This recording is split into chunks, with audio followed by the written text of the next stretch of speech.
അസ്സലാമു അലൈക്കും വറഹ്മത്തുള്ളാഹി വബറകാത്ത്. അൽഹംദുലില്ലാഹി റബ്ബിൽ ആലമീൻ. അസ്സലാത്തു വസ്സലാമു അലാ റസൂലിഹിൽ അമീൻ വഅലാ ആലിഹി വസഹബി അജ്മഈൻ അമ്മാ ബഅദ്. സ്നേഹക്കൂടിലേക്ക് എല്ലാവരെയും വളരെ ഹൃദ്യമായി സ്വാഗതം ചെയ്യുകയാണ്. നമ്മൾ കഴിഞ്ഞ ഒരു എപ്പിസോഡിൽ വയോജനങ്ങളുടെ പരിചരണവുമായി ബന്ധപ്പെട്ടുള്ള കാര്യങ്ങളൊക്കെയാണ് പറഞ്ഞിട്ടുണ്ടായിരുന്നത്. അതിൽ വളരെ പ്രധാനപ്പെട്ട ചില കാര്യങ്ങൾ അന്ന് സൂചിപ്പിച്ചു. അതൊക്കെ നമ്മുടെ കുടുംബങ്ങളിൽ ഏറ്റവും അധികം ഉപകാരപ്പെടുന്നു എന്നറിയുന്നതിൽ, നിങ്ങളുടെ പ്രാർത്ഥനകൾ ലഭിക്കും എന്നറിയുന്നതിൽ ഏറെ സന്തോഷമുണ്ട്.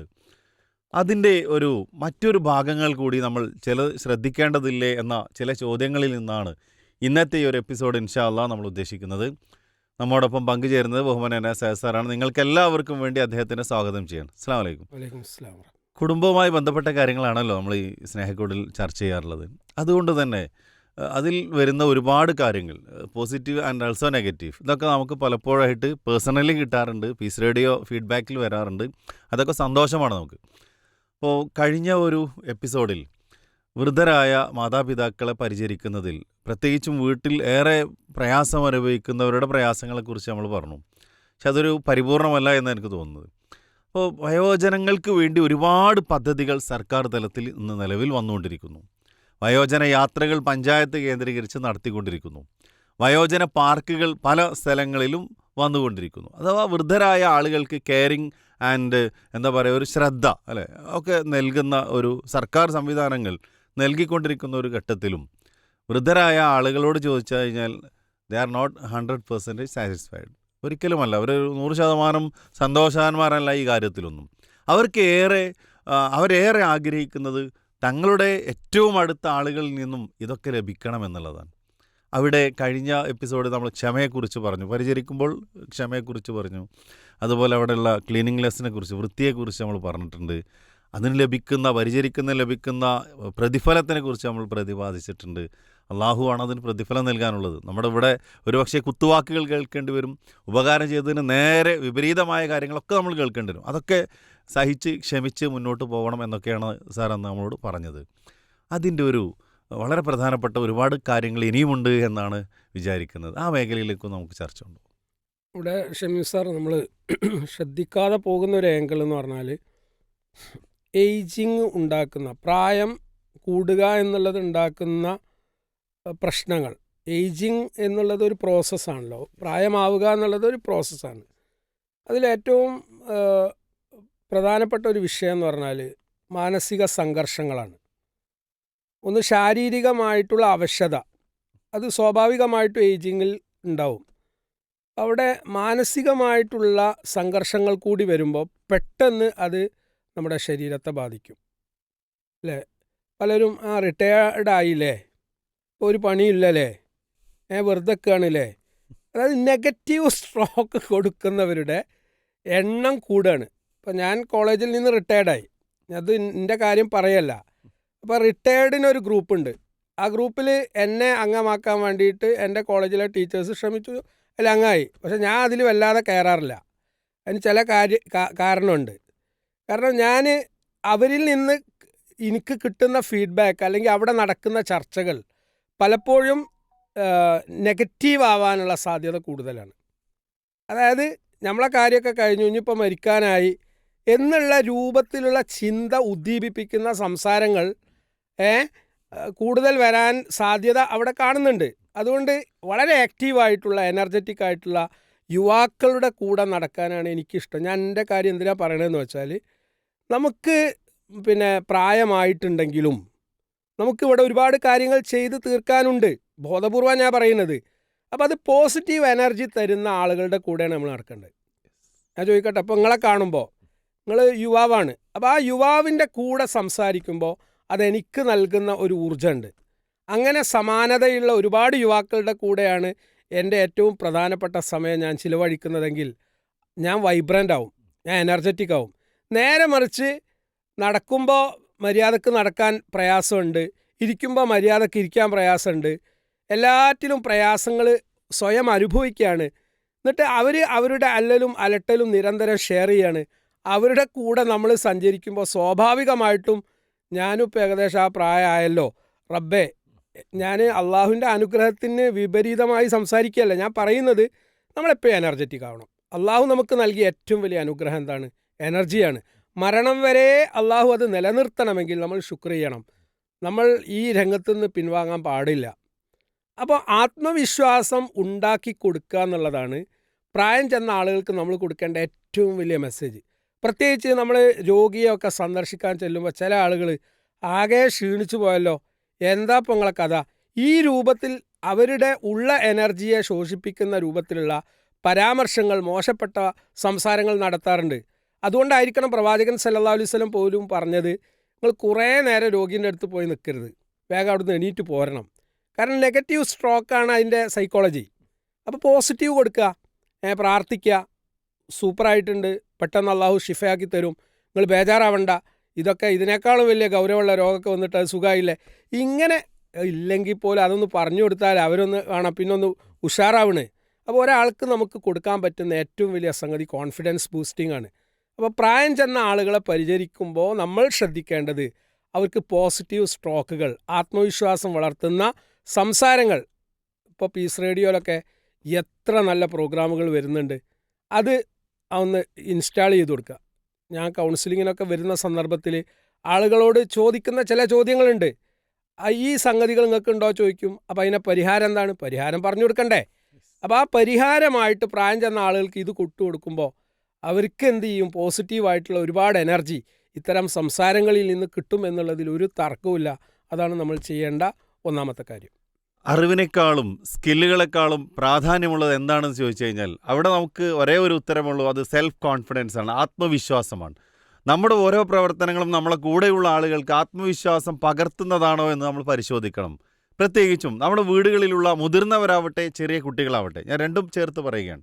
അവർക്ക് ആത്മവിശ്വാസം പകർന്നു നൽകാൻ, അത് നൽകാൻ പ്രിയപ്പെട്ട രക്ഷിതാക്കളെ നമുക്ക് സാധിക്കണമെന്നുള്ളതാണ്. പ്രത്യേകിച്ച് യുവാക്കളായ ആളുകൾ, നമുക്ക് ഒരു രണ്ട് കർത്തവ്യം നമുക്കുണ്ട്. ഒന്ന്, നമ്മുടെ താഴെയുള്ള ആളുകളെ നല്ല ഉയരങ്ങളിലേക്ക് എത്തിക്കാൻ വേണ്ട ബൂസ്റ്റിംഗ് നടത്തുക. അതുപോലെ തന്നെ മുതിർന്ന ആളുകൾ, മാതാപിതാക്കളാവട്ടെ ആരാവട്ടെ, അവരെയും അവരുടെ വാർദ്ധക്യത്തിൽ എത്തി നിൽക്കുമ്പോൾ ആത്മവിശ്വാസം പകർന്നു കൊടുക്കുക എന്നുള്ളത്. അപ്പോൾ ആ ഒരർത്ഥത്തിൽ ആത്മവിശ്വാസം പകർന്നു നൽകാൻ നമുക്ക് സാധിക്കുന്നുണ്ടോ? നമ്മുടെ സംസാരങ്ങൾ ആ രൂപത്തിലാവട്ടെ. ഒരു കുട്ടി ഒരു നല്ല കാര്യം ചെയ്യും, സൂപ്പറാണ്, നിനക്കിത് ചെയ്യാൻ സാധിച്ചല്ലോ, ഇനിയും ഇതിൻ്റെ അപ്പുറത്തേക്ക് ചെയ്യാൻ നിനക്ക് സാധിക്കും, നേടാൻ സാധിക്കും എന്നൊരു വാക്ക് പറഞ്ഞാൽ ആ കുട്ടിയുടെ മനസ്സിൽ അറിയാതെ ഒരു ആത്മവിശ്വാസം ഉണ്ടാവും. അതുപോലെ തന്നെയാണ് വാർദ്ധക്യത്തിലെത്തിയ ആളുകളും. അവർ ചെയ്യുന്ന എന്തെങ്കിലും ഒരു കാര്യത്തിൽ ചെറിയൊരു പോരായ്മ ഉണ്ടെങ്കിലും അതവിടെ തൽക്കാലം മാറ്റി വെച്ച്, ഇത്രയൊക്കെ ഉഷാറായിട്ട് ഒരൽപ്പം നടക്കാൻ പ്രയാസം അനുഭവിക്കുന്ന ആളാണെങ്കിൽ നിങ്ങൾ ഇത്ര പെട്ടെന്ന് ഇത്ര ദൂരം എത്തിയോ, ഒരുപാട് മാറ്റം ഉണ്ടായിരുന്നല്ലോ, എന്തായിരുന്നാലും പരിപൂർണ്ണ ശിഫ ഉണ്ടാവും, ഞാൻ കൂടി പ്രാർത്ഥിക്കാം എന്നൊരു പ്രാർത്ഥനയോടുകൂടി ഒരു ആത്മവിശ്വാസത്തിൻ്റെ വാക്ക് പകരാൻ പ്രിയപ്പെട്ടവരെ നമുക്ക് സാധിക്കണമെന്നുള്ളതാണ്. സാർ, അടുത്ത പോയിന്റ് എന്ന് പറഞ്ഞാൽ നമ്മൾ അവരുടെ സുരക്ഷിതത്വം എന്നുള്ളത് വളരെ ഇമ്പോർട്ടൻ്റാണ്. പ്രത്യേകിച്ച് പ്രായം ചെന്ന അവസ്ഥയിൽ നടക്കുമ്പോൾ ഇരിക്കുമ്പോൾ തെന്നിപ്പോവാനും വെഴുതി വീഴാനും ഒക്കെയുള്ള സാധ്യത വളരെ കൂടുതലാണ്. അപ്പോൾ അങ്ങനെയൊക്കെ പ്രത്യേകിച്ച് സ്ട്രോക്കൊക്കെ ബാധിച്ച പേഷ്യൻസ് അല്ലേ നമ്മളെ വീട്ടിലുണ്ടെങ്കിൽ അവർക്ക് ഹാൻഡ് റെയിൽ നമ്മൾ ഒരുക്കി കൊടുക്കുക എന്നുള്ളത്. ടോയ്ലറ്റ് അല്ലേ, ടോയ്ലറ്റിൽ നമ്മളെപ്പോഴും ശ്രദ്ധിക്കേണ്ട വിഷയമാണ്. ടോയ്ലറ്റിൽ സ്ലിപ്പാവാനുള്ള സാധ്യത വളരെ കൂടുതലാണ് അല്ലേ. അവർ ശ്രദ്ധിക്കാതെ ഓർക്കാതെ അങ്ങോട്ട് ഇറങ്ങുന്ന സമയത്ത് അവർ എഴുതി വീണേക്കാം. അപ്പോൾ അവർ ടോയ്ലറ്റിൽ പോകുമ്പോൾ നമ്മൾ ശ്രദ്ധിക്കണം. കാരണം ആ തലയടിച്ച് അവിടെ വീണ് കഴിഞ്ഞാൽ, അല്ലെങ്കിൽ അവരുടെ കാല് മുറിഞ്ഞു കഴിഞ്ഞിട്ടുണ്ടെങ്കിൽ അതിനു വേണ്ടി പിന്നെ നമ്മൾ നീക്കി വെക്കേണ്ട അധ്വാനം ഒന്ന് ആലോചിച്ച് നോക്കൂ. അപ്പോൾ അവിടെ ലൈറ്റ് പ്രോപ്പറായിട്ട് ഉണ്ടാവുക എന്നുള്ളത് ഇമ്പോർട്ടൻ്റ് ആണ്. അതുപോലെ രാത്രി ഉറങ്ങുന്ന സമയത്ത് അവരുടെ സുരക്ഷിതത്വത്തിൽപ്പെട്ട കാര്യമാണ്. ഡൈനിങ് ഹാളിൽ നമ്മളൊരു വെളിച്ചം ഉണ്ടായിട്ടുണ്ടെങ്കിൽ അവർക്ക് ഇറങ്ങിപ്പോവാനോ, അല്ലെങ്കിൽ ബെഡ്റൂമിൽ നിന്ന് തന്നെ പോവുകയാണെങ്കിൽ ആ ബെഡ്റൂമിൻ്റെ ആ ടോയ്ലറ്റിൽ എന്ത് വേണം, വെളിച്ചിട്ട് വെക്കുക. കാരണം പ്രായം ചെന്ന ആളുകൾക്ക് എപ്പോഴാണ് മൂത്രമൊഴിക്കേണ്ടത്, എപ്പോഴാണ് പോകേണ്ടത് അറിയില്ല. അപ്പോൾ അല്ലെങ്കിൽ അവർ എവിടെയെങ്കിലും തപ്പി തടഞ്ഞ് വീഴാനുള്ള സാധ്യത വളരെ കൂടുതലാണ്. അതുപോലെ ഇറങ്ങാനുള്ള സ്ഥലം അല്ലേ, കയറാനുള്ള സ്ഥലം, ഇത് നമ്മൾ ശ്രദ്ധിച്ചിട്ടുണ്ടാവും. ഡിഫറൻ്റ്ലി ഏബിൾഡ് ആയ കുട്ടികൾ, ഇന്നിപ്പോൾ സർക്കാർ അതിന് ഏറ്റവും കൂടുതൽ പ്രൊമോട്ട് ചെയ്യുന്നൊരു വിഷയം എന്താ, സ്കൂളുകളിലൊക്കെ ഡിഫറൻ്റ്ലി ഏബിൾഡ് ഫ്രണ്ട്ലി ആക്കി. ഇതുപോലെ നമ്മളെ വീട്ടിൽ വാർദ്ധക്യ അവസ്ഥയിലെത്തിയ ആളുകൾക്ക് ടോയ്ലറ്റിൽ ഇരിക്കുമ്പോൾ പെട്ടെന്ന് എഴുന്നേൽക്കാൻ പറ്റില്ല. അപ്പോൾ എൻ്റെ ഒരു സുഹൃത്ത് വളരെ വർഷങ്ങൾക്ക് മുമ്പ് വീടുണ്ടാക്കിയപ്പോൾ ഒരു കമ്പി വളച്ചിട്ടിട്ടുണ്ട് ടോയ്ലറ്റിൽ. ഞാൻ അവനോട് ചോദിച്ചു എന്തിനാത്. അപ്പോൾ വയസ്സാകുന്ന സമയത്ത് ഇരുന്ന് എണീക്കാൻ നമുക്ക് കഴിയില്ല, അപ്പോൾ ഒരു കയറിട്ട് അതിമ പിടിക്കാൻ വേണ്ടിയിട്ടാണെന്നത്, ദീർഘദൃഷ്ടിയാണ്. അപ്പോൾ ഇങ്ങനെയുള്ള സൗകര്യങ്ങൾ നമ്മളെ വീട്ടിൽ, ചില വീടുകളിലൊക്കെ നല്ല ടോയ്ലറ്റ് ഉണ്ടാവും, നല്ല സൗകര്യങ്ങളുണ്ടാവും. പ്രായം ചെന്ന ആളുകൾക്ക് ഒരു പരിഗണന ഉണ്ടാവില്ല.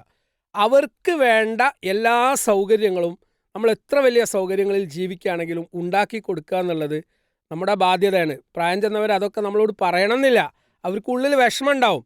നമ്മൾ നല്ല വാഹനം ഉപയോഗിക്കുന്നുണ്ടാവും, ടൂറ് പോകുന്നുണ്ടാവും, ഭാര്യയ്ക്ക് ചോദിക്കുന്നത് മുഴുവനും വാങ്ങിക്കൊടുക്കുന്നുണ്ടാവും. പക്ഷേ ഉമ്മ അല്ലെങ്കിൽ ഉപ്പ ഇത് നിരന്തരം ആഗ്രഹിക്കുന്ന ഒരു കാര്യം കണ്ടറിഞ്ഞ് നമ്മൾ വാങ്ങിക്കൊടുക്കില്ല. അപ്പോൾ ഇവിടെ ഉമ്മ ഉപ്പ നിങ്ങൾക്ക് എന്താ ആവശ്യം എന്നുള്ളത് ചോദിച്ചറിയുക, രണ്ട് കണ്ടറിയുക, എന്നിട്ട് അവരെ പരിചരിക്കുക. അത് വലിയ പ്രതിഫലം ലഭിക്കുന്ന ഒരു കർമ്മമാണ് അല്ലേ. അവരെ വാഹനം നമുക്കുണ്ടാവും, നമ്മുടെ ഭാര്യനെയും മക്കളെയും കൂട്ടി നമ്മളെന്ത് ചെയ്യും, ടൂറ് പോകുന്നുണ്ടാവും, യാത്ര പോകുന്നുണ്ടാവും, കുടുംബ സന്ദർശനങ്ങൾ നടത്തുന്നുണ്ടാവും. എസ്പെഷ്യലി ഡയാലിസിസിനൊക്കെ പോകുന്ന പേഷ്യൻസ് ഉണ്ട്. ഈ ഡയാലിസിസിന് പോകുന്ന പേഷ്യൻസിനെ നമ്മൾ എന്ത് ചെയ്യണം, ഹോസ്പിറ്റലിലേക്ക് നമ്മുടെ കാറിൽ കയറ്റിയിട്ട് നമ്മൾ കൊണ്ടുപോയിട്ടുണ്ടെങ്കിൽ അത് അവർക്ക് നൽകുന്ന ഒരു ആത്മനിർവൃതിയുണ്ട്. എൻ്റെ മകൻ്റെ വണ്ടിയിലാണ് ഞാൻ പോയത്, ഇത് അവർ ബസ്സിൽ പോവുകയാണ്. നമുക്ക് കാർ ഉണ്ടായിട്ട് കൂടി നമ്മുടെ ഉപ്പ വാഹനം ഉപയോഗിക്കാൻ പറ്റാത്ത അവസ്ഥ ഉണ്ടാവുക എന്ന് പറഞ്ഞാൽ അവർ ഇതൊക്കെ മനസ്സിനുള്ളിൽ ഒതുക്കും. കുറച്ച് കഴിയുമ്പോൾ അതൊക്കെ തിരിച്ച് നമുക്ക് കിട്ടും എന്നുള്ളൊരു ചിന്തയാണ് നമുക്ക് ഉണ്ടാവേണ്ടത്. അത് ഉണ്ടാവാതിരിക്കാനാണ് മുൻകൂട്ടി പറഞ്ഞു തരുന്നത്. അപ്പോൾ അവരുടെ സുരക്ഷിതത്വം എന്നുള്ളത് അല്ലേ, ചെരുപ്പ് വാങ്ങി കൊടുക്കുമ്പോൾ പെട്ടെന്ന് തട്ടിത്തെറിച്ച് വീഴാതിരിക്കുന്ന ചെരുപ്പ് അല്ലേ, ചെരുപ്പിടുമ്പോൾ ഒക്കെ അവർക്ക് പ്രയാസം ഉണ്ടാവും. അപ്പോൾ എനിക്കറിയാം, എൻ്റെ ഉമ്മ എൻ്റെ മനസ്സിലെപ്പോഴും വരുന്നത്, ഉമ്മാൻ്റെ ഒരു കാലിൻ്റെ ഒരു ഭാഗത്ത് ഒരു പ്രത്യേക ഷേപ്പാണ്. അപ്പോൾ ചെരുപ്പിടുമ്പോൾ ശരിക്കും നമ്മൾ ഇട്ട് കൊടുത്തിട്ടില്ലെങ്കിൽ ഉമ്മ വീണു പോവും. അപ്പോൾ ആ വീഴാതിരിക്കാനുള്ള മുൻകരുതൽ നമ്മളാണ് ചെയ്യേണ്ടത്. കാരണം ചെറുപ്പത്തിൽ അവരെത്ര അധ്വാനിച്ചിട്ടാണ് നമ്മളെ പോറ്റി വളർത്തിയത്, എത്ര ഉറക്കാണ് അവർ ഒഴിവാക്കിയത്. അതൊക്കെ നമ്മുടെ വളർച്ച. ഇപ്പോഴും എനിക്കറിയാം, 93 വയസ്സുള്ള എൻ്റെ ഉമ്മ ഞാൻ ചെല്ലുമ്പോൾ ഒന്ന് മുഖം വാടിയിട്ടുണ്ടെങ്കിൽ, എന്താ വെച്ച് ഭക്ഷണം കഴിച്ചില്ലേ, നീ ക്ഷീണിച്ചിട്ടുണ്ടല്ലോ, ഇത്രമാത്രം സ്നേഹം പ്രകടിപ്പിക്കാൻ ഈ ലോകത്ത് അള്ളാഹും റസൂലും കഴിഞ്ഞിട്ടുണ്ടെങ്കിൽ ആരാളുള്ളത്? നമ്മുടെ മാതാപിതാക്കൾ മാത്രമാണ്. ഭാര്യയല്ല എന്നല്ല ഞാൻ പറയുന്നത്. ആ ഉമ്മയെ ഉപ്പയെ നമ്മൾ പരിഗണിക്കുക എന്നുള്ളത് നമ്മുടെ ഡ്യൂട്ടിയാണ് സർ. തീർച്ചയായും സേഫ്റ്റി, അതുപോലെ തന്നെ ഒരു മുൻകരുതൽ, അത് തീർച്ചയായും നമ്മൾ എല്ലാ കാര്യത്തിലും എടുക്കാറുണ്ട് എന്നുള്ളതാണ് അല്ലേ. നമ്മുടെ വീട്ടിലൊരു ഫംഗ്ഷൻ വരികയാണെങ്കിൽ അതിനു വേണ്ട എല്ലാ മുന്നൊരുക്കങ്ങളും നമ്മൾ നിർവഹിക്കാറുണ്ട്. അധ്യയന വർഷം തുടങ്ങി അധികം നാളുകളായിട്ടില്ല. തുടങ്ങുന്നതിൻ്റെ തൊട്ട് മുമ്പ് നമ്മുടെ മക്കൾക്ക് വേണ്ട എല്ലാ സംവിധാനങ്ങളും വാങ്ങിക്കൊടുക്കാനും അല്ലെങ്കിൽ സ്കൂളിലേക്ക് പോകുന്നതിന് വേണ്ട മുൻകരുതലുകൾ എടുക്കാൻ നമുക്ക് സാധിച്ചിട്ടുള്ളതാണ്. പ്രിയപ്പെട്ടവരെ, നമ്മുടെ മാതാപിതാക്കൾക്ക് വേണ്ടി, നമ്മുടെ വീട്ടിലെ മുതിർന്ന അംഗങ്ങൾക്ക് വേണ്ടി എന്തൊരു ശ്രദ്ധയാണ്, എന്തൊരു മുൻകരുതലാണ്, എന്തൊരു സുരക്ഷാ മെത്തേഡുകളാണ് നമ്മളവിടെ നിർവഹിച്ചിട്ടുള്ളത്. അവിടെ വളരെയധികം ചെയ്യാനുണ്ട് നമുക്ക് അവരെ പരിചരിക്കുന്ന കാര്യത്തിൽ. അതുപോലെ തന്നെ അവർ ഡെയിലി ഉപയോഗിക്കുന്ന കാര്യങ്ങളിൽ അവിടേക്കൊരു ഫ്രണ്ട്ലി ആക്കാൻ. ഇപ്പോൾ നേരത്തെ പറഞ്ഞതുപോലെ ഇപ്പോൾ വിദ്യാഭ്യാസ സിസ്റ്റത്തിൽ ഇൻക്ലൂസീവ് എഡ്യൂക്കേഷൻ എന്നത് വളരെയധികം ശ്രദ്ധയോടുകൂടി ഹൈലൈറ്റായിട്ട് ചെയ്തു വരുന്നൊരു കാലഘട്ടമാണ് ഇപ്പോൾ. നമ്മുടെ സമൂഹത്തിൽ എല്ലാ തരത്തിലുള്ള കുട്ടികളും സ്കൂളിലേക്ക് വരണമെന്നുള്ളതാണ്. അതിനുവേണ്ടി എല്ലാ സൗകര്യങ്ങളും ഫിസിക്കലി ഒരുക്കണം. അതേ ഒരു കൺസിഡറേഷൻ നമ്മുടെ വീടുകളിൽ മുതിർന്ന അംഗങ്ങൾക്ക് എന്തുകൊണ്ട് നമുക്ക് കൊടുത്തുകൂടാ? അപ്പം അവിടെ അവർക്ക് വേണ്ട സുരക്ഷിതത്വം ഉറപ്പാക്കാൻ നമുക്ക് സാധിക്കണം എന്നാണ് സ്നേഹക്കൂട് പറയുന്നത്. സാർ, അവിടെയുള്ള വലിയ വിഷയം എന്താ അറിയോ, വീടിൻ്റെ ബർക്കത്താണ് അവർ. അത് ഞാൻ മനസ്സിൽ തട്ടിയിട്ടാണ് സാർ പറയുന്നത്. എനിക്കറിയാം, ഇപ്പം എൻ്റെ അമ്മായി മരണപ്പെട്ടു. പ്രായം ചെന്ന് വാർദ്ധക്യത്തിൻ്റെ അവസാനത്തിലാണ് മരണം. ആ വീട്ടിലേക്ക് ഇപ്പം നമുക്ക് പോകാൻ തോന്നുന്നില്ല. അവിടെ ഉള്ളവർ മോശമായിട്ടല്ല, ആ വീട്ടിലെ വെളിച്ചം അവരായിരുന്നു. ആ വെളിച്ചം കെട്ടതോടുകൂടി ഇപ്പം അങ്ങോട്ട് പോകാനുള്ള ഒരു മോട്ടിവേഷൻ, ഇൻറ്റേർണൽ മോട്ടിവേഷൻ ഉണ്ടാവുന്നില്ല. ഓരോ വീടും അങ്ങനെയാണ്. പ്രായം ചെന്ന വാർദ്ധക്യത്തിലെത്തിയ ആളുകൾ മരണപ്പെടുന്നതോടുകൂടി ആ കണക്ടിവിറ്റി നഷ്ടപ്പെടുകയാണ്. അതുകൊണ്ട് ഒരു ബർക്കത്താണ്, വീട്ടിലെ ബർക്കത്താണ് പ്രായം ചെന്ന ആളുകൾ. അത് നമ്മൾ മനസ്സിലാക്കണം. അവർക്ക് വേണ്ടി നമ്മൾ ആത്മാർത്ഥമായി പ്രാർത്ഥിക്കണം. അവരുടെ പ്രാർത്ഥനയാണ് നമ്മൾ. നിരന്തരം അവർ പ്രാർത്ഥിക്കുന്നുണ്ട് നമുക്ക് വേണ്ടി, ഒരു സംശയവും വേണ്ട. നമ്മുടെയൊക്കെ ജീവിതം തന്നെ മര്യാദക്ക് പോകുന്നത് അവരുടെ പ്രാർത്ഥന കൊണ്ടാണ്. ഈ പ്രായം ചെന്ന ആളുകളുടെ കോപം, അല്ലെങ്കിൽ അവരുടെ ഈർഷ്യം, അല്ലെങ്കിൽ അവർ വിഷമിക്കുക നമ്മളെ ചൊല്ലി അല്ലേ, അവരെ ദ്രോഹിക്കുക, ഇങ്ങനെ ആളുകളുണ്ട്. അവരെ കണ്ണീര് കുടിപ്പിക്കുന്നവരുണ്ട്. ആ ലിസ്റ്റിൽ ഒരിക്കലും നമ്മൾ പെട്ടുപോകരുത്. വളരെ ഗൗരവമുള്ള വിഷയമാണിത് അല്ലേ. അള്ളാഹുവിൻ്റെ കാരുണ്യം തടയപ്പെടും. അതുകൊണ്ട് നമ്മൾ അവരെ വിനോദയാത്ര, എത്ര വിനോദയാത്രക്ക് നമ്മൾ പോകുന്നുണ്ട്, എന്നാൽ അവരെ കൂട്ടി നമ്മൾ ഒരു ഊഞ്ഞാലിൽ ഇരുന്ന് ആടാൻ നമുക്ക് പറ്റിയിട്ടുണ്ടോ? ഒന്ന് ചെയ്തു നോക്കണ്ട, എത്ര വലിയ സന്തോഷമാണെന്നറിയോ. ബീച്ചിൽ നമ്മൾ പോകുമ്പോൾ, അത് കാപ്പാട് ബീച്ചിലേക്കാണ് നമ്മൾ പോകുന്നതെങ്കിൽ കാപ്പാടേക്ക് അവിടെ നല്ല പാർക്കുണ്ട്, അവിടെ ഉമ്മയെയും കൊണ്ടുപോവുക. എന്നിട്ട് നമ്മൾ ചെയ്യുന്ന കാര്യങ്ങളിലൊക്കെ അവരെ ഇൻവോൾവ് ചെയ്യുക. വലിയ തൃപ്തിയും സന്തോഷവും അവർക്കുണ്ടാവും. അതുപോലെ തന്നെ അവരുടെ സമപ്രായത്തിലുള്ള കുടുംബത്തിലുള്ള ആളുകൾ രോഗികളായി കിടക്കുന്നുണ്ട്, അവരുടെ അടുത്ത് പോകാൻ അവർ ആഗ്രഹം പ്രകടിപ്പിക്കും. പലപ്പോഴും പറഞ്ഞുകൊണ്ടേയിരിക്കും, അത് മുഖവിലക്കെടുക്കണം. അവർ മരണപ്പെട്ട് കഴിഞ്ഞാൽ പിന്നെ രണ്ടാമത് കൊണ്ടുപോയി കാണിച്ചു കൊടുക്കാൻ പറ്റില്ല. അപ്പോൾ അവരുടെ ആഗ്രഹങ്ങൾ അവർ പറയുന്നതും പറയാത്തതും കണ്ടറിഞ്ഞ് നമ്മൾ ചെയ്തു കൊടുത്തിട്ടുണ്ടെങ്കിൽ അത് മതി നമുക്ക് സ്വർഗം കിട്ടാൻ. ഞാൻ മനസ്സിലാക്കിയ കാര്യമാണ് ഞങ്ങളോട് പറയുന്നത്. നമ്മൾ എത്ര പേരത് ശ്രദ്ധിക്കേണ്ടത്. നമ്മളുടെ അവർ വിളിച്ചാൽ വേറെ ഒന്നും നമ്മൾ പരിഗണിക്കാൻ പാടില്ല. ഓൺ ദി സ്പോട്ട് നമ്മൾ അവിടെ എത്തിയിരിക്കണം. അപ്പോൾ അള്ളാഹു തൗഫീക്ക് നമുക്ക് നൽകും. നമ്മുടെ മനസ്സ് ആ ഒരു മനസ്സാണെങ്കിൽ നമ്മൾ അവിടെ എത്തിയിരിക്കും അല്ലേ. എന്നാൽ ഉമ്മ വിളിച്ചു, വാപ്പ വിളിച്ചു, ഒരു മെഡിസിൻ വേണം, ഇത് കൊണ്ടുവരുമോ, ഇങ്ങനെ പ്രതികരിക്കുന്നവരില്ലേ. സ്ഥിരമായിട്ട് പ്രഷറിൻ്റെ, ഡയബറ്റിക്കിൻ്റെ ഒക്കെ മരുന്ന് കഴിക്കുന്നവരുണ്ട് അല്ലേ. അത് അവർ പറയാതെ കൊണ്ടുപോയി കൊടുക്കണം. അപ്പോൾ അവർക്ക് ബോധ്യമാവാണ് എൻ്റെ മകൻ, എൻ്റെ മകൾ ഇത്തരം വിഷയത്തിൽ ജാഗ്രത പുലർത്തുന്നുണ്ട്. പലപ്പോഴും അശ്രദ്ധ കൊണ്ട് ഈ പ്രഷർ വേരിയേഷൻസൊക്കെ കൂടുന്ന സന്ദർഭത്തിലാണ് സ്ട്രോക്ക് വരുന്നത് അല്ലേ. അപ്പോൾ ഇടയ്ക്കൊരു ചെക്കിങ്ങിന് വേണ്ടിയിട്ട് നമ്മൾ കൊണ്ടുപോകണം. നമ്മൾ എത്ര വലിയ തിരക്കിലാണെങ്കിലും മാതാപിതാക്കൾക്ക് വേണ്ടിയിട്ട്, അവരുടെ പരിചരണത്തിന് വേണ്ടി, അതുപോലെ നമ്മൾ പോകുന്ന യാത്രകളിൽ അവരെ കൂടെ കൂട്ടുക, വിനോദങ്ങളിൽ അവരെ പങ്കുചേർക്കുക, അതൊക്കെ അവർക്ക് വലിയ സന്തോഷം നൽകുന്ന കാര്യമാണ്. അതായത് എൻ്റെ മകൻ ഈ പ്രായത്തിലും എന്നെ പരിഗണിക്കുന്നുണ്ട് അല്ലേ. അവരിഷ്ടപ്പെട്ട സാധനങ്ങൾ വാങ്ങിക്കൊടുക്കുക. ഇപ്പോൾ മക്കൾക്കൊക്കെ നമ്മൾ ഐസ്ക്രീം വാങ്ങിക്കൊടുക്കും, അതുപോലെ ഉമ്മ അങ്ങളും കഴിക്കുമെന്ന് പറഞ്ഞിട്ട് ഉമ്മയ്ക്ക് ഇഷ്ടപ്പെട്ട കാര്യങ്ങൾ നമ്മൾ വാങ്ങിക്കൊടുക്കുമ്പോൾ അവർ നമ്മുടെ കൂടെ നിൽക്കാനോ നമുക്ക് വേണ്ടി ദുആ ചെയ്യാനോ അവിടെയൊക്കെ അവർ പ്രാർത്ഥിക്കും. ആ പ്രാർത്ഥന മതി നമ്മുടെ ജീവിതത്തിലെ ഏറ്റവും വലിയ കരുത്താവാൻ. തീർച്ചയായും അവിടെ നമ്മുടെ മാതാപിതാക്കളുടെ പ്രാർത്ഥന മക്കൾക്ക് ലഭിക്കുക എന്ന് പറഞ്ഞാൽ വലിയ അനുഗ്രഹമാണ്. കണ്ടറിഞ്ഞ് നിർവഹിക്കാൻ ഓരോ കാര്യങ്ങൾ നമുക്ക് സാധിക്കണം എന്നുള്ളതാണ്.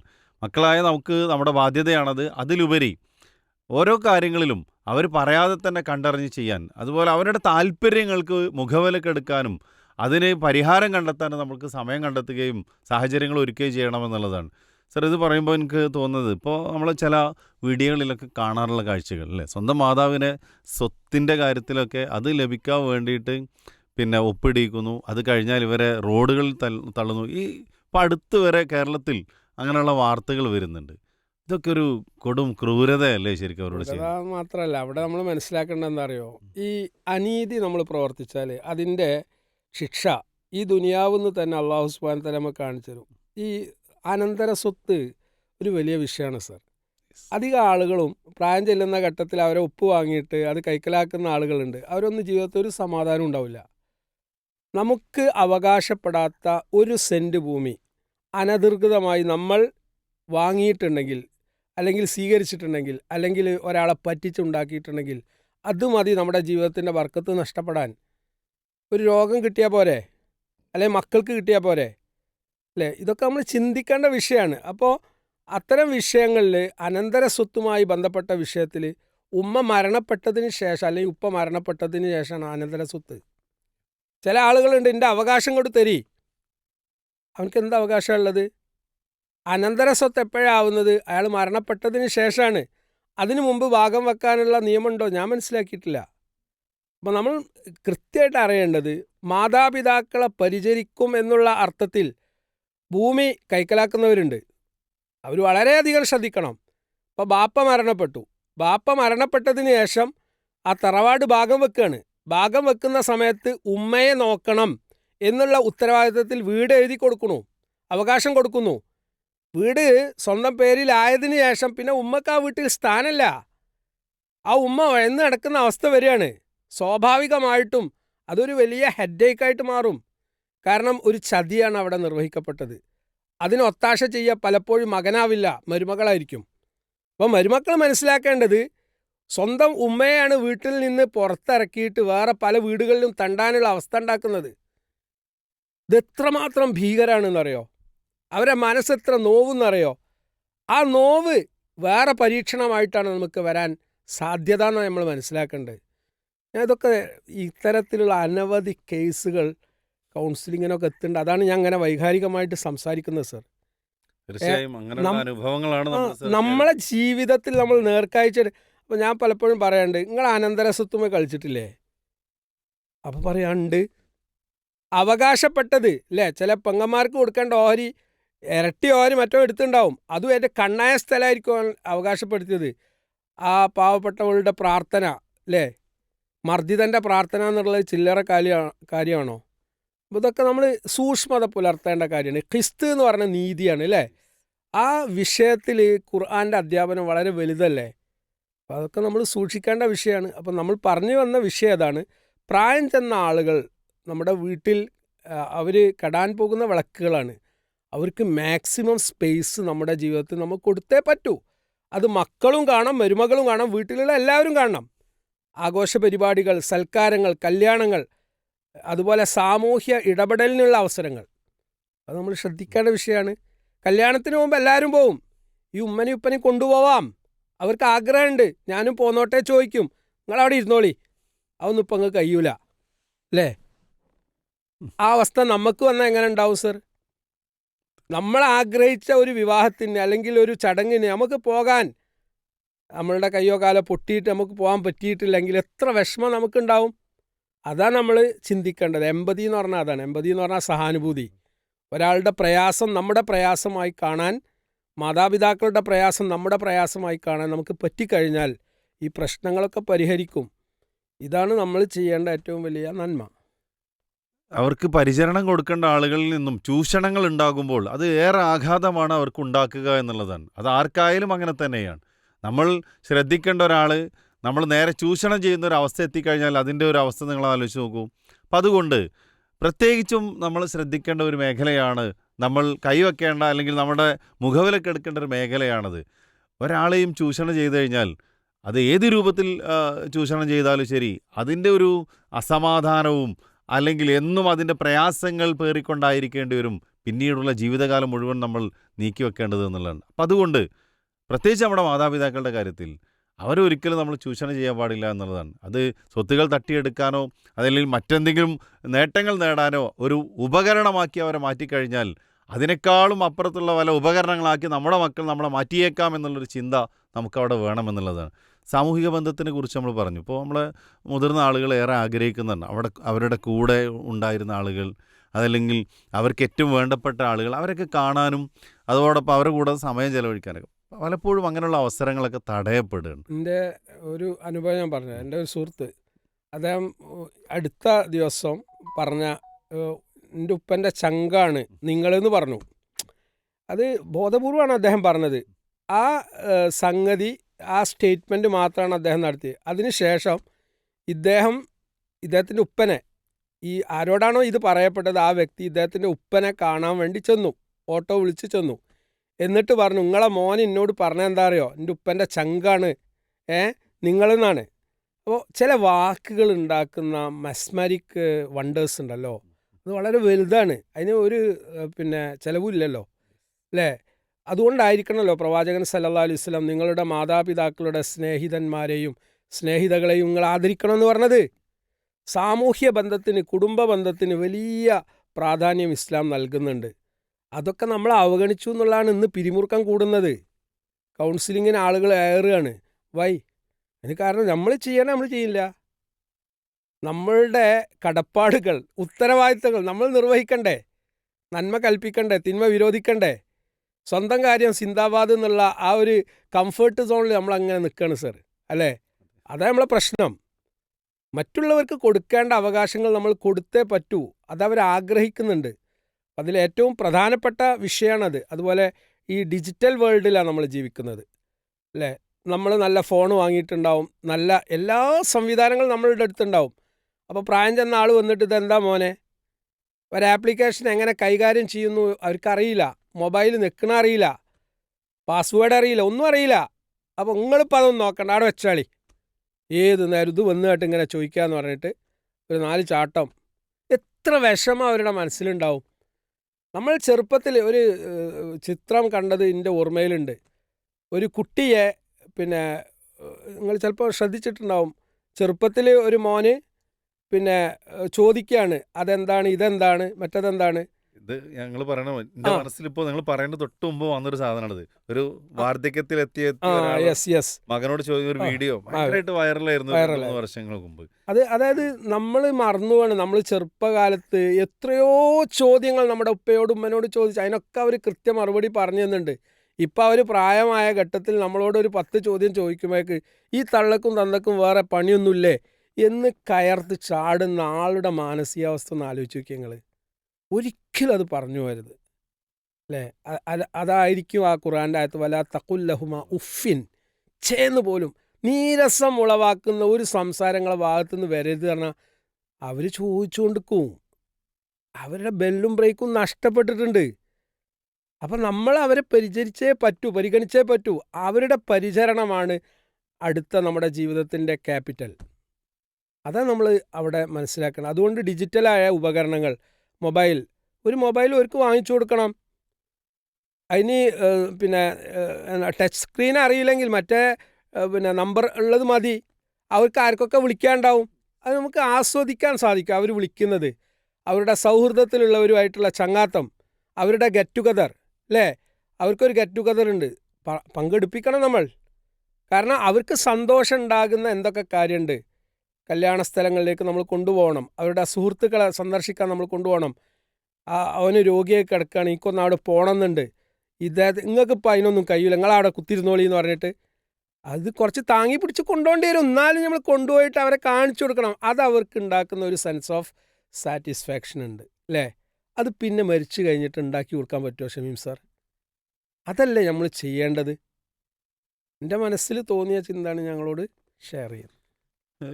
ഏതാനും മാസങ്ങൾക്ക് മുമ്പ് ഒരു സുഹൃത്ത് പങ്കുവെച്ചൊരു അനുഭവം കൂടി. ഞങ്ങളൊരു പ്രോഗ്രാം കഴിഞ്ഞ് യാത്ര പോവാണ്. അപ്പോൾ ഇദ്ദേഹത്തിൻ്റെ മാതാവ് മരിച്ചിട്ട് ഏകദേശം ഒരു മാസത്തോളം ആവണേ ഉള്ളൂ. അപ്പോൾ ഇങ്ങനെ സംസാരിക്കുന്നതിനിടയിൽ ഇയാൾ കുറച്ച് സമയം മൂകനായി ഇങ്ങനെ ഇരിക്കുകയാണ്. അപ്പോൾ വാഹനത്തിൽ വേറെയും കുറേ ആളുകളുണ്ട്. അപ്പോൾ ഞാൻ ഇടപെട്ട് അദ്ദേഹത്തിനോട് ചോദിച്ചു, അല്ല എന്താണ് സാർ നിങ്ങൾ ഒരു ഭാഗത്ത് ഇങ്ങനെ അടങ്ങിയോ ഇതിങ്ങനെ. അദ്ദേഹത്തിന് വാക്കുകളുണ്ടായിരുന്നില്ല, ഭയങ്കരമായിട്ട് കരഞ്ഞു അദ്ദേഹം. ആശ്വസിപ്പിച്ച് ഓക്കെ ഇങ്ങനെ ഓരോ കാര്യങ്ങൾ സംസാരിക്കുന്നതിനിടെ അദ്ദേഹം ആ വാഹനത്തിൽ നിന്നും മൈക്കെടുത്തിട്ട് കൂടെ ഉണ്ടായിരുന്ന എല്ലാവരുമായിട്ട് അദ്ദേഹം പറഞ്ഞൊരു വാക്കുണ്ട്, നമ്മുടെ മാതാപിതാക്കൾ ജീവിച്ചിരിക്കുമ്പോൾ അവരെ പരിഗണിക്കാനും അവരെ ശ്രദ്ധിക്കാനും നമുക്ക് സാധിക്കണം കേട്ടോ. മരണപ്പെട്ടു പോയാൽ നമുക്ക് നഷ്ടപ്പെടുന്ന നിധികളാണ് എന്നുള്ളത് ജീവിച്ചിരിക്കുമ്പോൾ പലപ്പോഴും നമുക്ക് മനസ്സിലാവില്ല. ഞാൻ ആ ഒരു സ്റ്റേജിൽ കൂടെയാണ് കടന്നു പോണത്. എൻ്റെ ഉമ്മ മരണപ്പെട്ടതിന് ശേഷം എന്നെ വേട്ടയാടിക്കൊണ്ടിരിക്കുന്നത് അവർ പറഞ്ഞ ഓരോ കാര്യങ്ങൾ എനിക്ക് ചെയ്യാൻ പറ്റിയിട്ടുണ്ടോ എന്ന ചിന്തകളാണെന്നാണ്. മരിച്ചൊരു മാസമൊക്കെ കഴിഞ്ഞിട്ട് ഏകദേശം ഒരു മാസത്തിൻ്റെ ആ ഒരു ഗ്യാപ്പിലാണ് ഈ ഒരു യാത്ര. അദ്ദേഹം പറഞ്ഞ ആ വാക്കുകൾ ഇപ്പോഴും എൻ്റെ മനസ്സിലുണ്ട്. അഥവാ ജീവിച്ചിരിക്കുമ്പോൾ അവർ പറയുന്ന പല കാര്യങ്ങളും നമ്മുടെ തിരക്കിനിടയിൽ ശ്രദ്ധിക്കാതെയും അതല്ലെങ്കിൽ പരിഗണിക്കാതെയൊക്കെ പോകുമ്പോൾ മരണപ്പെട്ട് കഴിഞ്ഞാൽ അത് നമ്മളെ ഏറെ നൊമ്പരപ്പെടുത്തുമെന്നുള്ളതാണ്. അല്ല, അവിടെ വരുന്നൊരു വലിയ വിഷയം എന്താ അറിയോ, നിങ്ങൾ മാത്രമേ നിങ്ങളെ വാപ്പക്കും ഉമ്മക്കും മോനായിട്ടുള്ളൂ, വേറെ മക്കളൊന്നുമില്ലേ. ഇതാരാ ഈ ഒരു ശൈത്താനിക് ചിന്ത കൊണ്ടുവരുന്ന ആരാ അറിയോ? പലപ്പോഴും ഭാര്യമാരായിരിക്കും. അത് നമ്മൾ നോക്കേണ്ടതില്ല. പല മക്കളും ഉണ്ടാവും. നിങ്ങൾ നോക്കിയാൽ നിങ്ങൾക്ക് സ്വർഗ്ഗമാണ്. അതാ ചിന്തിക്കേണ്ടത്. വേറെ മക്കൾ നോക്കിയോ നോക്കിയില്ലേ നമ്മൾ നോക്കേണ്ടതില്ല. നമ്മുടെ ഉത്തരവാദിത്തം. അതുപോലെ നമ്മുടെ കാര്യങ്ങൾ നമ്മൾ ശ്രദ്ധിക്കുമ്പോൾ അതിലെന്തുണ്ട്? ഹൈറും ബർക്കത്തും നമുക്കുണ്ട് അല്ലേ. ഇപ്പോൾ പോക്കറ്റ് മണി ആയിട്ട് അവർക്ക് ഇനി എത്ര പൈസ കിട്ടിയാലും നമ്മൾ കൊടുക്കണം എന്നാണ് ഞാൻ പറയുന്നത്. നമുക്ക് സാലറി ഉണ്ടല്ലോ, ആ സാലറിയിൽ നിന്ന് ഒരു വിഹിതം അവർക്ക് കൊടുക്കണം. പെരുന്നാൾ ഒക്കെ വരുന്ന സമയത്ത് ഡ്രസ്സ് പലരും കൊടുത്തിട്ടുണ്ടാവില്ല. അത് നമ്മൾ നോക്കണ്ട. നമ്മുടെ വക ഡ്രസ്സ് നമ്മൾ വാങ്ങിക്കൊടുക്കണം. ഇങ്ങനെ ഓരോ വിഷയത്തിലും മൈക്രോ ലെവൽ നമ്മൾ പ്ലാൻ ചെയ്യുകയാണെങ്കിൽ പിന്നെ ഒരു ദുഃഖം നമുക്കുണ്ടാവില്ല, ഖേദം നമുക്കുണ്ടാവില്ല. ആ ഖേദം ഉണ്ടാവാതിരിക്കാനുള്ള പണികൾ അഡ്വാൻസ് ആയിട്ട് നമ്മൾ ചെയ്യണം. അതുപോലെ ഏറ്റവും ഇമ്പോർട്ടൻ്റ് ആണ് നിയമപരമായ രേഖകൾ അല്ലേ. ഇപ്പോൾ വീടിൻ്റെ ആധാരം, അതുപോലെ ബന്ധപ്പെട്ട കുറേ കാര്യങ്ങൾ. ഇപ്പോൾ പെൻഷനുള്ള ഒരു ഉപ്പയാണെങ്കിൽ പെൻഷൻ്റെ പേപ്പേഴ്സ് ഉണ്ടാവും. അതൊക്കെ നമ്മൾ അന്വേഷിച്ച് കണ്ടെത്തി അത് സൂക്ഷിക്കേണ്ട സ്ഥലത്ത് അവർക്ക് വേണ്ടത്ര സൂക്ഷ്മത ഉണ്ടാവില്ല. ഇപ്പോൾ മരണപ്പെടുന്ന ഘട്ടത്തിലായിരിക്കും ആ പെൻഷൻ പേപ്പർ ഉമ്മക്ക് കിട്ടേണ്ടതായിരിക്കും. പിന്നെ അല്ലേ, ബാപ്പ മരണപ്പെട്ടു, പിന്നെ ആ ബാപ്പയുടെ മരണശേഷം ഉമ്മക്കുള്ളതാണ്. ആ രേഖകൾ എവിടെയാണ് സൂക്ഷിച്ചത് നമുക്കറിയില്ലെങ്കിൽ പിന്നെ അതേ ചൊല്ലി പ്രശ്നങ്ങളായിരിക്കും. അപ്പോൾ അവർ സൂക്ഷിക്കേണ്ട പ്രധാനപ്പെട്ട രേഖകൾ സൂക്ഷിക്കേണ്ട ഉത്തരവാദിത്വം കൂടി നമുക്കുണ്ട്. അപ്പോൾ അവകാശപ്പെട്ട കുറേ കാര്യങ്ങളുണ്ടാവും അല്ലേ. എവിടൊക്കെയാണ് ഭൂമിയുള്ളത്, ചില ആളുകൾ ഇതൊന്നും പറഞ്ഞു കൊടുക്കൂല, ഒക്കെ സീക്രസി ആയിരിക്കും. അപ്പോൾ വളരെ സൗമ്യമായിട്ട് അവരോട് സംസാരിച്ച് അത്തരം കാര്യങ്ങൾ നമ്മൾ മനസ്സിലാക്കുക. അതുപോലെ അവർക്ക് കടങ്ങളുണ്ടെങ്കിൽ അല്ലേ, അവരുടെ ഡയറി അത് നമ്മൾ അറിയണം. കാരണം നമ്മൾ മക്കളായതുകൊണ്ട് തന്നെ അവർക്ക് കടം ഉണ്ടായിട്ടുണ്ടെങ്കിൽ ആ കടം വീട്ടുക എന്നുള്ളത് നമ്മുടെ ഡ്യൂട്ടിയാണ്. അപ്പോൾ ഇത്തരം നിയമപരമായ രേഖകൾ നമ്മളുടെ അറിവിലായിരിക്കണം ഉണ്ടാവേണ്ടത്. അത് രോഗിയെ പരിചരിക്കുന്ന ആളുകൾ കൂടി ശ്രദ്ധിക്കേണ്ട ഒരു കാര്യം തന്നെയാണ്. ഇത് പറയുമ്പോൾ എൻ്റെ മനസ്സിലേക്ക് വരുന്ന മറ്റൊരു സംഭവം ഉള്ളത്, ഒരു വാർദ്ധക്യത്തിലെത്തിയ ഒരു ആള്, അദ്ദേഹത്തിൻ്റെ മക്കളുടെ അടുത്തേക്ക് ഇങ്ങനെ യാത്ര പോകുമ്പോൾ അദ്ദേഹത്തിൻ്റെ കൂടെ എപ്പോഴും ഒരു പെട്ടി കൊണ്ട് പോകാറുണ്ട്, ഒരു സ്യൂട്ട് കേസ് കയ്യിൽ വെക്കാറുണ്ട്. അപ്പോൾ ഇത്രയും വാർദ്ധക്യത്തിലെത്തിയ നിങ്ങളെന്തിനാണ് ഇതുപോലൊരു സൂട്ട് കേസ്? അപ്പോൾ അദ്ദേഹം പറഞ്ഞൊരു മറുപടി, ഇതൊന്നും നിങ്ങൾക്ക് പറഞ്ഞാൽ മനസ്സിലാവില്ല എന്നാണ്. അപ്പോൾ ഒരു പ്രാവശ്യം അദ്ദേഹം ആ പെട്ടി തുറക്കുന്ന സമയത്ത് ഞാനുണ്ട് അവിടെ. അപ്പോൾ അതിലൊരുപാട് പേപ്പറുകളാണ്. അപ്പം അദ്ദേഹത്തിൻ്റെ ജീവിതത്തിൽ ചില മെമ്മറബിൾ ആയിട്ട് അദ്ദേഹം ചെറുപ്പത്തിൽ എഴുതി വെച്ച ചില ഡയറികളുണ്ട് അതിൽ, അല്ലേ? അതൊക്കെ അദ്ദേഹം ഇടയ്ക്കും ഇങ്ങനെ മറിച്ച് നോക്കുകയാണ്. അതുപോലെ തന്നെ ഇപ്പോൾ കഴിച്ചുകൊണ്ടിരിക്കുന്ന മരുന്ന് ആരംഭിച്ച ഡേറ്റുകൾ വരെ അദ്ദേഹം ഉദ്ദേശിച്ചിട്ടുണ്ട്, അല്ലേ? അവർ നിധി കാത്തു സൂക്ഷിക്കുന്നത് പോലെയാണ് ഇതുപോലെയുള്ള രേഖകളൊക്കെ കാണുന്നത്. അതൊന്നും നമ്മൾ സർ ഒരിക്കലും അവഗണിക്കാൻ പാടില്ല, കുറ്റപ്പെടുത്താൻ പാടില്ല. നേരത്തെ നിങ്ങൾ പറഞ്ഞൊരു പോയിന്റ് ഉണ്ടല്ലോ, ചില ആളുകൾക്ക് ചില സിസ്റ്റം ഉണ്ടാവും, ചിട്ട ഉണ്ടാവും. അവരുടെ ബാഗ്, എനിക്ക് ഓർമ്മയുണ്ട്, എൻ്റെ ഉപ്പ പിന്നെ മരിക്കുന്നതിന് മുമ്പ് ഉപ്പയുടെ അടുത്ത് ക്യാൻ ഇബ്രാഹിം മൗലവി കൊടുത്തൊരു ബാഗ് ഉണ്ടായിരുന്നു. ആ ബാഗ് വളരെ സ്നേഹത്തിലും വളരെ റെസ്പെക്റ്റിലുമാണ് അദ്ദേഹം കൊണ്ടു നടക്കുക. അപ്പോൾ അത് എൻ്റെ പ്രായം അന്നൊക്കെ ഒരു 25-30 വയസ്സൊക്കെ ആയിരിക്കും, 25 വയസ്സ്. അപ്പോൾ അവരുടെ ഈ സാധനങ്ങളൊക്കെ നമ്മൾ അത് ഇവിടെ നോട്ടെ എന്ന് പറഞ്ഞിട്ട് നമ്മളവിടെ കൊണ്ടുപോയി വെച്ചാൽ അത് അവരെ അസ്വസ്ഥരാക്കും. അവരുടെ ബാഗാണെങ്കിലും അവരുടെ ഡ്രസ്സാണെങ്കിലും അവരുപയോഗിക്കുന്ന ഏത് വസ്തുക്കളും അവർക്ക് അങ്ങേയറ്റം പ്രിയപ്പെട്ടതാണ്. അപ്പോൾ ഏറ്റവും ഫാഷനബിളായ നമ്മുടെ വീട്ടിൽ അതൊക്കെ ഒരു വേസ്റ്റായിട്ടാണ് നമുക്ക് ഫീൽ ചെയ്യുക. ഇത് ഞാൻ അനുഭവത്തിൽ നിന്ന് പറയുന്നതാണ്. അപ്പോൾ നമ്മൾ മനസ്സിലാക്കേണ്ടത് അവരുടെ ഡ്രസ്സാവട്ടെ, അവരുടെ ഉപകരണങ്ങളാവട്ടെ, അവരുപയോഗിക്കുന്ന എന്ത് വസ്തുക്കളാവട്ടെ, അത് ഏറ്റവും പ്രീഷ്യസായ വസ്തുക്കളാണ്. അതിനെ നമ്മൾ കൊച്ചാക്കരുത്, അതിനെ നമ്മൾ വിലമതിക്കണം, അതിനെ നമ്മൾ ബിലിറ്റിൽ ചെയ്യരുത്. അത് ചെയ്തു കഴിഞ്ഞാൽ അത് ഇൻസൾട്ടിങ് ആണ്, അത് അവരുടെ ഉള്ളിൽ പൊള്ളും. അപ്പം നമ്മൾ ഈ പ്രായത്തിലെത്തുന്ന സമയത്ത് നമ്മളുടെ പ്രധാനപ്പെട്ട ഒരു എന്താ ഇപ്പം നിങ്ങൾ കൊണ്ടുനടക്കണമെന്ന് പറഞ്ഞ് വലിച്ചെറിഞ്ഞാൽ നമുക്ക് എത്ര ഫീൽ ചെയ്യും? അതൊന്നും ആരും ശ്രദ്ധിക്കില്ല, അല്ലേ? ഫാദർ കിടക്കുന്ന ഒരു പടി ഒരു ചെറിയ കട്ടിലാണ്. നമ്മൾ ഇന്നിപ്പോൾ 2-3 ആൾ ഒന്നിച്ച് കിടക്കുന്ന കട്ടിലായിരിക്കും. അവർ ഒരു ചെറിയ പടിയിൽ പണ്ടത്തെ അച്ചിപ്പായ എന്ന് പറഞ്ഞൊരു പായുണ്ട്, എനിക്ക് ഓർമ്മയുണ്ട്. എൻ്റെ ഉപ്പ കടന്നിരുന്ന ഒരു അച്ചിപ്പായയിലാണ്. എന്ത് സൗകര്യം ഉണ്ടെങ്കിലും എനിക്കത് മതി, ചെറിയൊരു തലയാണം ഉണ്ടാവും. അപ്പോൾ അവരുടെ കംഫർട്ട് സോൺ അതാണ്. അവരവിടെ വളരെ ശാന്തമായി കിടക്കാനാണ് ആഗ്രഹിക്കുന്നത്. നമ്മളത് പോയി വലിച്ചിട്ട് ഇവിടെ വൃത്തിയില്ല, അതില്ല, അത് ചിലപ്പോൾ ഡിസോർഡർലി ആയിരിക്കും, അത് നമ്മൾ നോക്കണ്ട. അവരുടെ disorder, that is the order of the house. അതാണ് നമ്മൾ മനസ്സിലാക്കേണ്ടത്. അവരുടെ സ്പേസ് നമ്മൾ റെസ്പെക്റ്റ് ചെയ്യുന്നുണ്ടെന്നുള്ള ഫീൽ മരണം വരെ അവർക്ക് കൊടുക്കാൻ പറ്റിക്കഴിഞ്ഞാൽ അതുതന്നെയായിരിക്കും നമ്മുടെ ജീവിതത്തിലെ ഏറ്റവും വലിയ അസറ്റ്. മാറാൻ എളുപ്പമാണ്, പക്ഷെ മാറ്റാൻ ഒരിക്കലും സാധ്യമല്ല എന്നുള്ളത്. എനിക്ക് എന്നെ വേണമെങ്കിൽ മാറ്റാൻ പറ്റും, അല്ലേ? അത് മാറുക എന്നുള്ള ഒരു രൂപത്തിലാണ്. എന്നാൽ മറ്റൊരാളെ മാറ്റാൻ, അതൊരു പക്ഷേ എൻ്റെ മക്കളാവാം, എൻ്റെ ഭാര്യയാവാം, അല്ലെങ്കിൽ എൻ്റെ മാതാപിതാക്കളാവാം, അവരെ അവരുടെ ആ ഒരു ലൈഫ് സ്റ്റൈലിൽ നിന്ന് മാറ്റുക എന്നത് ഏറെ പ്രയാസകരമാണ്, ബുദ്ധിമുട്ടാണ്. അപ്പോൾ അവിടെ പ്രിയപ്പെട്ടവരെ നമ്മൾ മനസ്സിലാക്കേണ്ട ഒരു കാര്യം, ഞാനാണ് മാറേണ്ടത് എങ്കിൽ അത് മാറാൻ നമ്മൾ മടിച്ചു നിൽക്കരുത് എന്നാണ്. എൻ്റെ സിസ്റ്റമാണ് മാറ്റേണ്ടതെങ്കിൽ എനിക്കേ അത് മാറ്റാൻ പറ്റൂ, വേറെ ആൾക്കൊരു പക്ഷേ ആ രൂപത്തിൽ എന്നെ മാറ്റാൻ കഴിയില്ല എന്നാണ്. ആ ഒരു അർത്ഥത്തിൽ പ്രത്യേകിച്ചും നമ്മുടെ കൂടെയുള്ളവരുടെ ഓരോരുത്തരുടെയും ആവശ്യങ്ങൾ കണ്ടറിഞ്ഞ് അവർ ചെയ്യുന്നത് അവർക്കും നമുക്കും വലിയ പ്രയാസമില്ലാത്തതാണെങ്കിൽ ലെറ്റ് ദം ഗോ, അവർ ആ രൂപത്തിൽ പോവട്ടെ എന്നൊരവസ്ഥയിലേക്ക് നമ്മൾ വരണമെന്നുള്ള. പ്രത്യേകിച്ച് നമ്മുടെ മുതിർന്ന മാതാപിതാക്കളുടെ കാര്യത്തിൽ ആ ഒരു കാര്യം നമ്മൾ ശ്രദ്ധിക്കണമെന്നുള്ളതാണ്. അതോടൊപ്പം സർ, എനിക്ക് അടുത്ത ഒരു കാര്യം, ഒരിക്കൽ ഇതേപോലെ ഒരു കല്യാണ പ്രോഗ്രാം നടക്കുമ്പോൾ അവരുടെ മാതാപിതാക്കളായിട്ടാണ് ഇവർ വരുന്നത്. അപ്പോൾ അദ്ദേഹം ഒരു സ്റ്റെപ്പ് കയറുമ്പോൾ കൈ പിടിക്കുന്നുണ്ടെങ്കിലും ഒന്ന് പതിയെ താഴേക്ക് പോവുകയാണ്. അതിൽ അവിടെ കൂടുതലുള്ള ഒരാൾ താങ്ങി കൊടുക്കണം. അപ്പോൾ ആ ആളുകളുടെ മുന്നിൽ വെച്ചിട്ട് മകൻ പറഞ്ഞൊരു വാക്ക് എനിക്കേറെ അസ്വസ്ഥ ഉണ്ടാക്കിയത്, എത്രയോ തവണയായിട്ട് ഒരു വാക്കിംഗ് സ്റ്റിക്ക് ഞാൻ പറയണു, പക്ഷെ അതൊന്നും എടുക്കൂലല്ലോ, അതൊക്കെ ഷെയിമല്ലേ, ഷെയിമുകേടല്ലേ എന്ന് പറഞ്ഞിട്ട് ആ ആളുകളുടെ ഇടയിൽ. അപ്പോൾ അതുവരെ അല്ലേ അദ്ദേഹം തൻ്റെ കൂട്ടുകാരെ അല്ലെങ്കിൽ കുടുംബത്തിൽപ്പെട്ടൊരു കല്യാണത്തിന് വരുമ്പോൾ ആ ഒരു സന്തോഷത്തിൻ്റെ മോഡ് പിന്നെ പെട്ടെന്ന് അദ്ദേഹത്തിൻ്റെ മുഖത്തുനിന്ന് മങ്ങാണ്.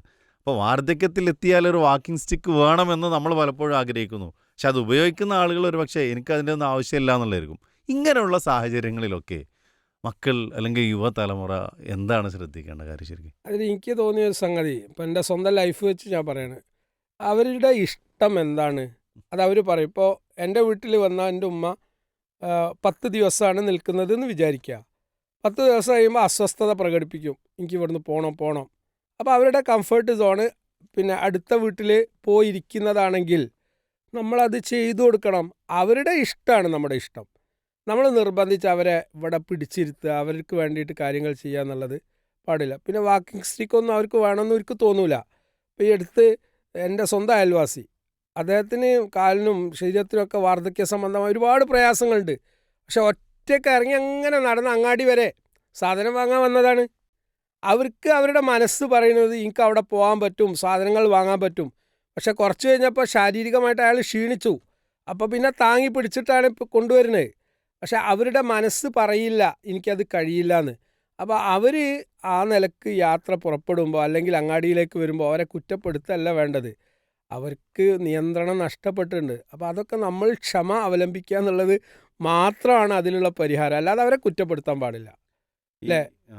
ഇതിൻ്റെ കൂടെ ചോദിക്കുന്ന ഒരു കാര്യം, ഇപ്പോൾ നമ്മൾ ഇതിൻ്റെ ഓരോ വിഷയങ്ങൾ ചർച്ച ചെയ്യുമ്പോൾ രോഗികളായ മാറാരോഗം ബാധിച്ച രോഗികളെ പരിചരിക്കുക എന്ന് പറയുന്നത് ഒരു വലിയ ഏറെ ത്യാഗം ചെയ്യേണ്ട ഒരു മേഖലയാണ്.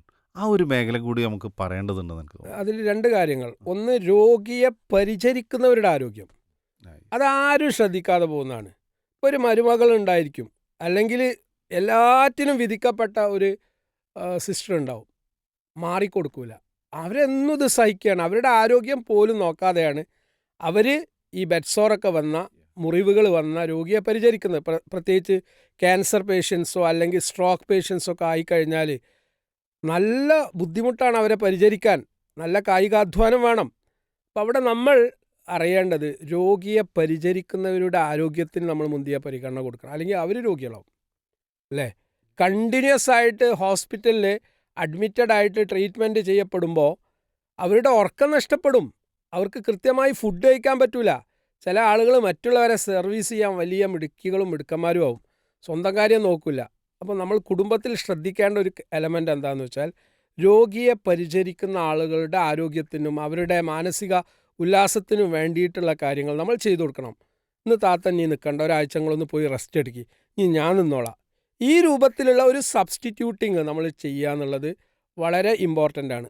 ഒപ്പം തന്നെ നിങ്ങൾ നേരത്തെ ചോദിച്ച ചോദ്യം സർ, അത് പിന്നെ ക്യാൻസർ പോലെയുള്ള രോഗത്തിൻ്റെ പാലിയേറ്റീവ് കെയർ, അല്ലേ?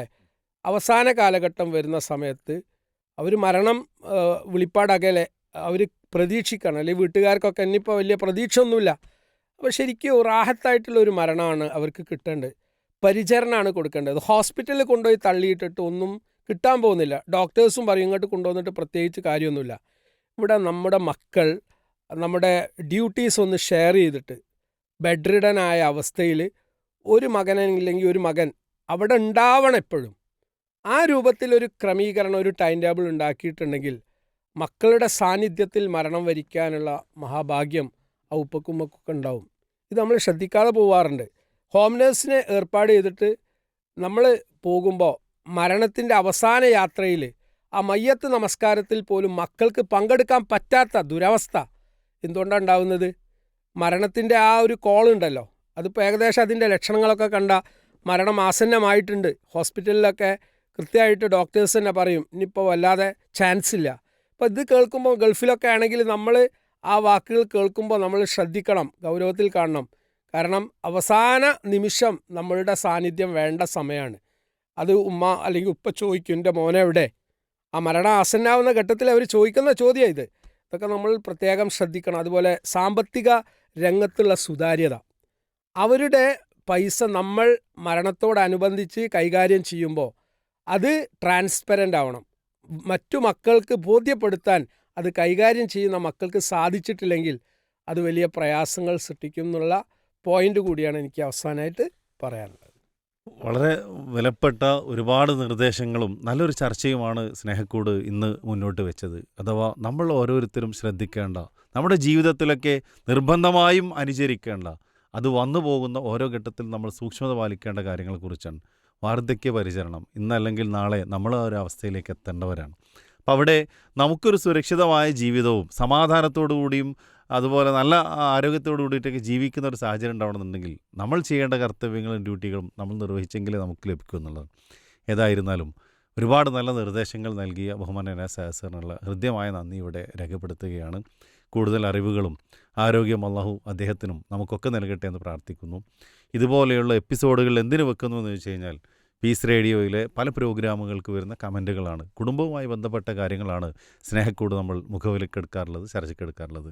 ആ അർത്ഥത്തിൽ നിങ്ങളുടെ വളരെ വിലയേറിയ നിർദ്ദേശങ്ങൾ, അത് പോസിറ്റീവ് ആവട്ടെ നെഗറ്റീവ് ആവട്ടെ, തീർച്ചയായും ഞങ്ങൾ സ്വാഗതം ചെയ്യുകയാണ്.